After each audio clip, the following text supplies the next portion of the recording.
DMV classes Rajasthan के digital platform पर आप सभी का हार्दिक स्वागत है।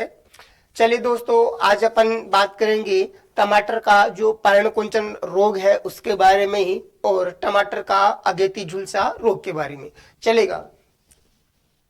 चले दोस्तों, आज अपन बात करेंगे टमाटर का जो पर्णकुंचन है इसके बारे में अपन पढ़ेंगे, यानी कि लीफ कर्ल ऑफ टोमेटो। ठीक है, जैसे कि आपको नाम से ही पता चल रहा है, लीफ कर्ल यानी कि जो पत्ती का जो पत्तियां हैं, टमाटर की जो पत्तियां हैं वो क्या हो जाती है, सिकुड़ जाती है। ठीक है, इसलिए इसको अपन क्या कहते हैं, स्थानीय भाषा में कोडी या फिर टमाटर का जो माथाबंदी रोग है उसके नाम से भी इसको जाना जाता है। किस नाम से जाना जाता है? टमाटर का कोडी या फिर माथाबंदी के नाम से इसको जाना जाता है, क्योंकि जो टमाटर इसके अंदर क्या होता है, जो टमाटर की जो पत्तियां है वो सिकुड़ करके बिल्कुल छोटी छोटी कटोरी नुमा बन जाती है। इसकी वजह से माथा है पूरा का पूरा ऐसा लगता है जैसा इसका पूरा जो सिर है वो बंद सा गया है। ठीक है, चलेगा। नेक्स्ट अपन बात करते हैं, जैसे कि आपको जो डायग्राम्स है इसमें दिखाई दे रहा है कि जो पत्तियां हैं वो बिल्कुल कटोरी नुमा बन जाती है, और जो पौधे का जो ग्रोविंग भाग होता है यानी कि जो इसका शीर्ष भाग है वो बिल्कुल ऐसा हो जाता है जैसा जकड़न सा इसमें हो गया है। इसकी वजह से क्या होता है, इसकी जो वृद्धि है, ग्रोथ है, वो नहीं हो पाती है। ठीक है, पत्तियां है वो बिल्कुल कटोरी नुमा है इसकी बन जाती है। इसके अलावा जो पत्तियों की जो सिरे होते हैं वो क्या हो जाते हैं, पीले पड़ जाते हैं।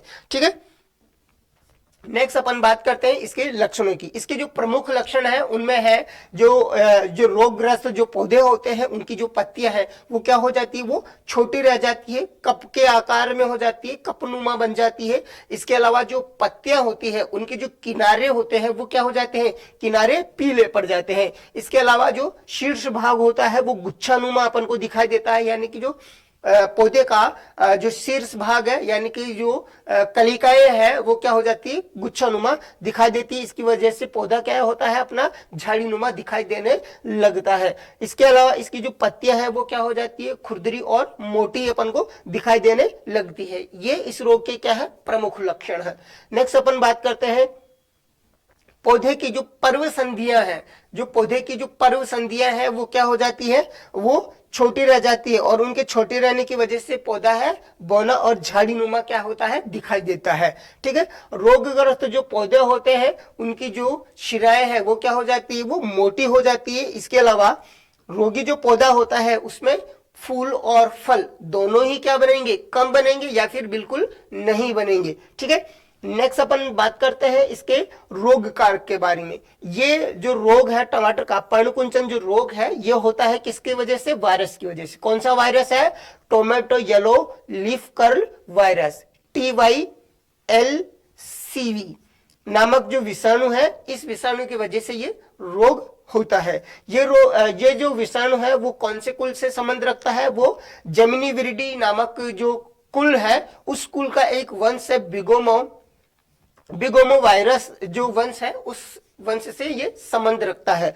ठीक है, जब इस वायरस जो है, ये जो वायरस है कौन सा, tomato yellow leaf curl virus, ये वायरस क्या होता है, जब टमाटर की फसल है वो खत्म हो जाती है, पूरी हो जाती है, तो उसके बाद ये वायरस कहां चला जाता है, जो इसके जो परजीवी जो पौधे हैं उन पर जाकर के रहने लग जाता है। किस किस पर, जैसे कि मिर्च है, टमाटर है, तंबाकू, बीन्स यानी दालें, और इसके अलावा धतूरा है, इन पर ये जाकर के वहां पर अपना कुछ दिनों के लिए स्टे रखता है, और फिर जब टमाटर की फसल होती है तो वापस टमाटर की फसल में आकर के रोग फैलाने का कार्य करता है। संचरण की अगर अपन बात करें तो इस रोग का जो संचरण है यानी कि किसके द्वारा ये फैलता है, क्योंकि विषाणु स्वयं एक पौधे से दूसरे पौधे पर नहीं जा पाता या फिर एक स्थान से दूसरे स्थान पर नहीं जा पाता है, तो इस रोग को एक स्थान से दूसरे स्थान पर ले जाने का जो कार्य करती है वो कौन करती है, वो करती है सफेद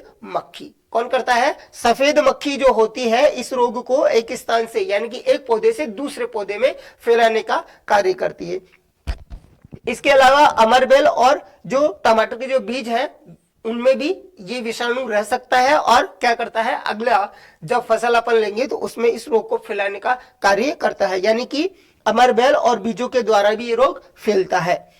नेक्स्ट अपन बात करते हैं इसके प्रबंधन की। इसके प्रबंधन की अगर बात करें तो सबसे पहले अपन करेंगे सस्य प्रबंधन, और सस्य प्रबंधन में अपन क्या करेंगे, जैसे ही रोगी पौधे का जो अपन को लक्षण दिखाई देते हैं, यानी कि पौधे पर अपन को रोग के जो लक्षण दिखाई देते हैं, तो उस रोगी पौधे को अपन क्या करेंगे, उसको उखाड़ेंगे और उखाड़ करके अपन को जला देना चाहिए। ठीक है। इसके अलावा जो अपना खेत होता है उसके आसपास के क्षेत्र में अगर खरपतवार है तो उनको इकट्ठा करके अपन को नष्ट कर देना चाहिए, या फिर मेड़ पर अगर खरपतवार है तो उनको उखाड़ करके अपन को जला देना चाहिए। ठीक है।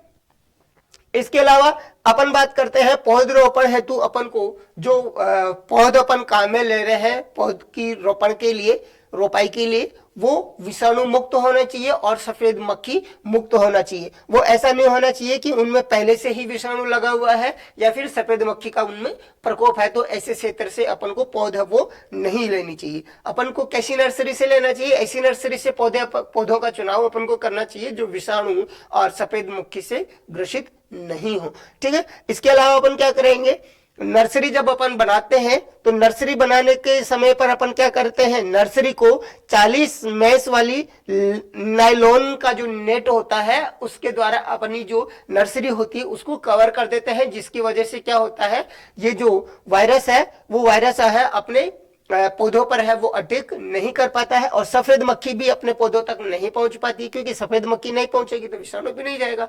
ठीक है। इसलिए अपन क्या करेंगे, 40 मैश वाली नायलॉन का जो नेट आता है, जाली आती है, उससे अपने जो नर्सरी है उसको कवर करना चाहिए। ठीक है। नेक्स्ट अपन बात करते हैं रासायनिक प्रबंधन की।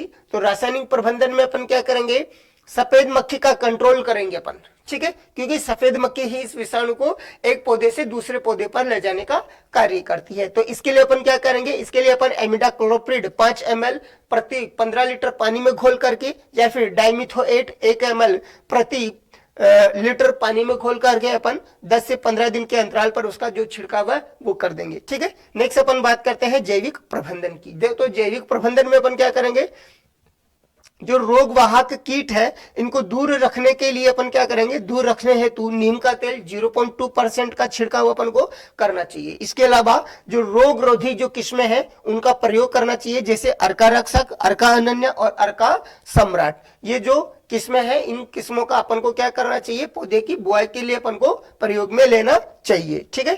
नेक्स्ट अपन बात करते हैं टमाटर का अगेती झुलसा रोग के बारे में, यानी कि टमाटर का कौन सा अगेती झुलसा जो रोग है उसके बारे में अपन बात करेंगे। ठीक है। यानी कि अर्ली ब्लाइट ऑफ टोमेटो। ठीक है। चलिएगा देखिएगा, सर्वप्रथम अपन बात करते हैं इसके लक्षणों की। ठीक है। लक्षणों की अगर अपन बात करें तो जो रोगग्रस्त जो पौधा होता है उसकी पत्तियां हैं, उसकी पत्तियों पर अपन को गोलाकार और कोणीय धब्बे हैं वो दिखाई देते हैं। ठीक है। यानी कि कैसे धब्बे, गोलाकार और कोणीय हल्के भूरे रंग के धब्बे अपन को दिखाई देते हैं, जैसे कि आप डायग्राम में देख पा रहे हैं। इस प्रकार के जो धब्बे हैं ये बन जाते हैं, और ये धब्बे जब बनते हैं तो इनमें गोल एक चक्रनुमा सा आकृति बनती है, यानी कि जो धब्बे हैं वो गोल चक्कर में बनाती है। ठीक है।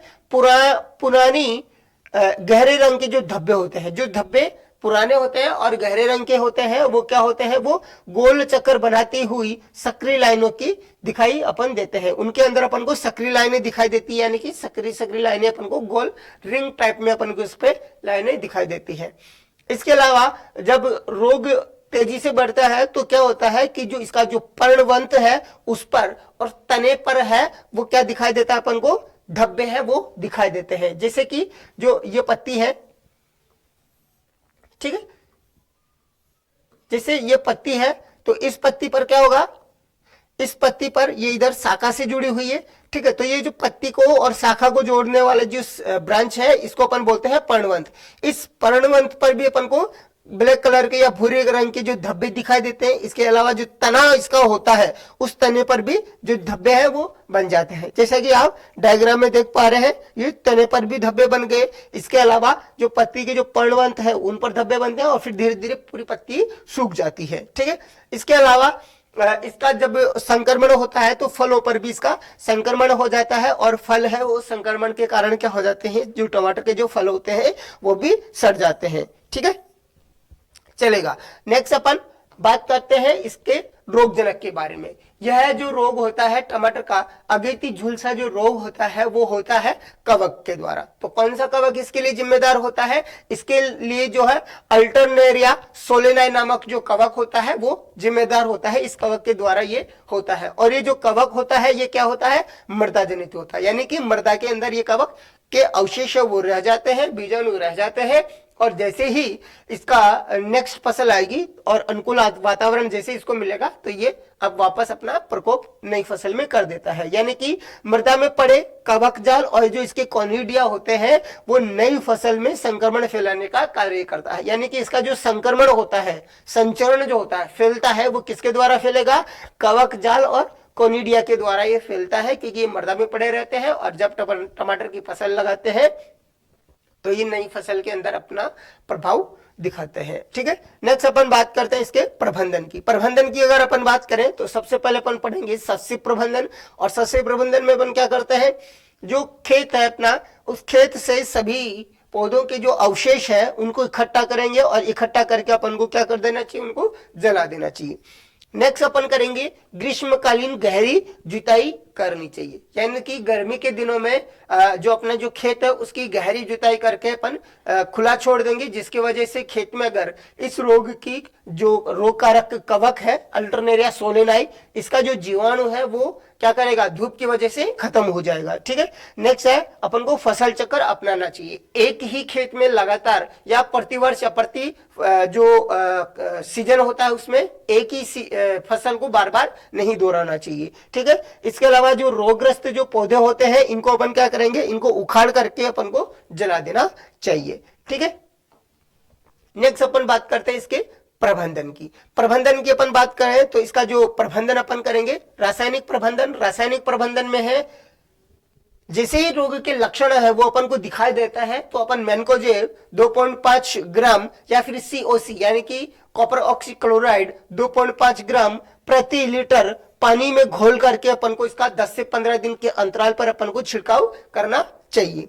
इसके अलावा अपन बात करते हैं इसके जैविक प्रबंधन की। तो जैविक प्रबंधन के लिए अपन क्या करेंगे? सूडोमोनास फ्लोरेसेंस जो मित्र कवक होता है जो क्या करेगा? इस रोग का जो अल्टरनेरिया सोलेनाई जो कवक है, जिम्मेदार जो कवक है, रोग कारक जो कवक है, उस कवक को खा जाएगा और फसलों को रोगग्रसित होने से बचाएगा। नेक्स्ट अपन करते हैं अदरक का जो रस होता है, अदरक को कूट करके उसका रस अपन बना लेते हैं और रस को 10% रस का क्या करेंगे? अपन पर्णीय छिड़काव यानी कि पत्तों पर अपन को छिड़काव करना चाहिए। इसके अलावा इसका जो रोगरोधी जो किस्में होती हैं, रोग प्रतिरोधक जो किस्में होती है, जिससे अर्का सम्राट हो गया, अर्का रक्षक हो गया, इसका अपन को क्या करना चाहिए? बुआई के लिए प्रयोग में लेना चाहिए। ठीक है, यानी कि अपन क्या करेंगे? जो रोग प्रतिरोधक जो किस्में होती हैं इनको अपन को बुआई के लिए काम में लेना चाहिए। ठीक है, इस प्रकार से आज अपन ने जाना है टमाटर का पर्णकुंचन रोग और टमाटर का अगेती झुलसा रोग के बारे में। ठीक है, चलेगा। नेक्स्ट है आपका जो, अगर आपने अब तक भी हमारा जो चैनल है उसको लाइक और शेयर सब्सक्राइब नहीं किया है तो आप चैनल को सब्सक्राइब करें, कमेंट्स करें और आज दीजिएगा अनुमति। थैंक यू, बहुत बहुत धन्यवाद।